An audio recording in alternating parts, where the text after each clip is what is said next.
ನಾವಿರೋದು ಈಗ ಸಂಡೂರಿನ ಅತಿ ಫೇಮಸ್ ಆದಂತಹ ದೇವಸ್ಥಾನ ಕುಮಾರಸ್ವಾಮಿಯಲ್ಲಿ.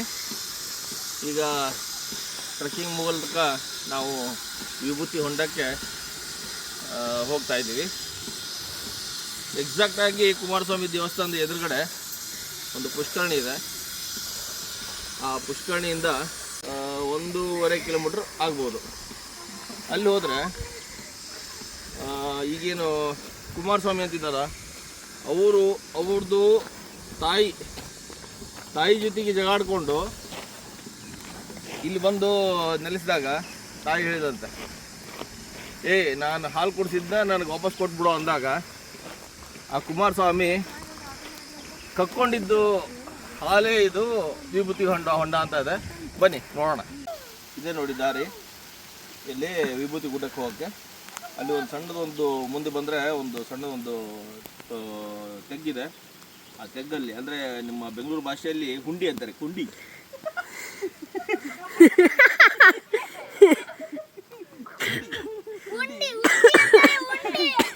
ನಡ್ರಿ ಹಂಗೆ ಮುಂದಕ್ಕೆ ನಡ್ರಿ ಮುಂದಕ್ಕೆ ನೋಡಿ. ಇಲ್ಲಿ ಹಾಗೆ ಬಂದರೆ ಇಲ್ಲಿಂದ ಒಳಗಡೆ ಬಂದು ಇಲ್ಲಿದೆ ನೋಡಿ ನಮ್ಮ ಅವಿಸ್ಮಯವಾದಂತಹ ಗುಡ್ಡ. ಆಕ್ಚುಲ್ ಆಗಿ ಇದು ಫುಲ್ ವಿಭೂತಿ ಗುಡ್ಡನೇ. ಬಾ ಧೂಳೋದು ಬಾ. ಇದೆ ನೋಡಿ ವಿಭೂತಿ ಗುಡ್ಡ ಅಂಥೇಳಿ. ಕುಮಾರಸ್ವಾಮಿ ಸಂಡೂರಲ್ಲಿರ್ತಕ್ಕಂಥ ಕುಮಾರಸ್ವಾಮಿ ದೇವಸ್ಥಾನದ ಎದುರಿಗೆ 1.5 ಕಿಲೋಮೀಟ್ರು ಇಂಥ ಸಣ್ಣ ನಡೆದಾಡುವಂಥ ದಾರಿ ಇದೆ. ಒಬ್ಬರೇ ಮನುಷ್ಯ ಬರುವಂಥ ದಾರಿ ಇದೆ. ಆ ದಾರಿಲಿ ಬಂದರೆ ಇದು ಸಿಗುತ್ತೆ. ಇದು ಪ್ರಪಂಚದ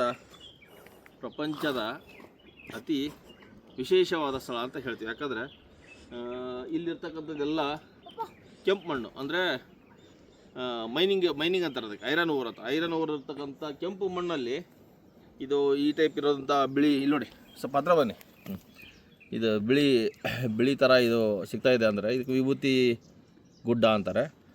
ಸೊ ಇದನ್ನು ಇಲ್ಲಿ ನಮ್ಮ ಕುಮಾರಸ್ವಾಮಿ ದೇವಸ್ಥಾನದಲ್ಲಿ ಎಲ್ಲರಿಗೂ ಹಚ್ಕೊಳ್ಳಿಕ್ಕೆ ತಿನ್ಲಿಕ್ಕೆ ಕೊಡ್ತಾರೆ.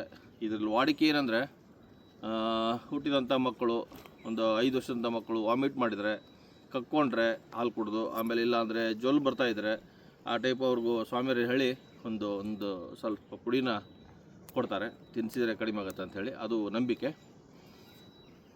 ಇಷ್ಟು ಹೇಳಿ ಎಲ್ಲರೂ ಇಂಥ ಸ್ಥಳಗಳಿಗೆ ದಯವಿಟ್ಟು ಬನ್ನಿ. ಹಾಗೆ ಮಳೆಗಾಲದಲ್ಲಿ ಮಾತ್ರ ಭಾರಿ ಹುಷಾರಾಗಿ ಬನ್ನಿ. ಯಾಕಂದರೆ ಭಾಳ ಸ್ಕಿಡ್ಡಿ ಇದ್ದಾವೆ, ಜರದ ಬೀಳೋ ಚಾನ್ಸ್ ಇರುತ್ತೆ. ಸೊಂಟ ಗಿಂಟ ಮುರ್ಕೋಬೇಡಿ, ವಯಸ್ಸಾಗಿದೆ. ಇವಾಗ ಕುಮಾರಸ್ವಾಮಿ ದರ್ಶನ ಕರೆಕ್ಟಾಗಿ 3 ಗಂಟೆಗೆ ಶುರು ಆಗುತ್ತೆ. ಬನ್ನಿ ದರ್ಶನ ಮಾಡೋಣ. ಪಯಣ ಹರಿಶಂಕರ ದೇವಸ್ಥಾನ. ಅಲ್ಲಿ ನಂದಿ ಬಾಯಿ ಒಳಗಿಂದ ತೀರ್ಥ ಬರುತ್ತೆ. ಅಲ್ಲಿ ಒಂದು ದರ್ಶನ ತೊಗೊತೀನಿ. ಬನ್ನಿ ನೋಡೋಣ.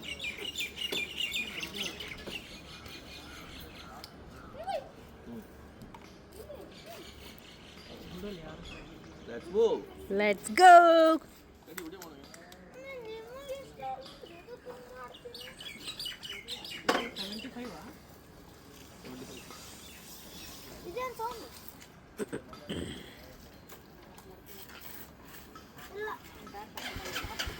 ತಡಿ ಸೂಸು ತಡಿ, ಅವ್ರು ವಿಡಿಯೋ